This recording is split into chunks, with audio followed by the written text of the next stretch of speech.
Hey guys, this is Maria from freewaysocial.com, and in this video I'll show you how to use Snapchat Bitmoji. Bitmoji avatar is a cartoon version of yourself on Snapchat.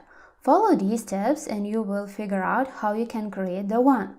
Go to your Snapchat profile and scroll down until you see the Create Bitmoji option. Press on it. Now you need to design your Bitmoji. Follow the on-screen instructions to design your avatar's facial features, hair, or even outfit.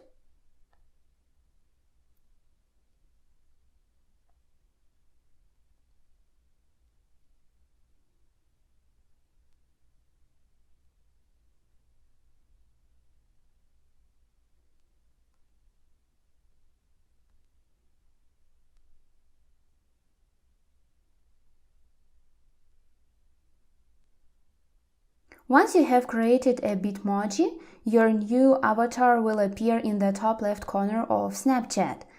Keep in mind that you can edit your Bitmoji by changing its appearance or outfit.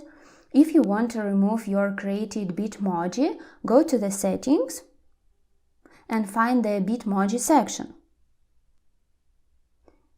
Now click on Unlink My Bitmoji. To confirm, hit the Unlink button. That's it. I hope this guide was helpful and you were able to use Snapchat Bitmoji. Don't forget to like this video and visit us at freewaysocial.com.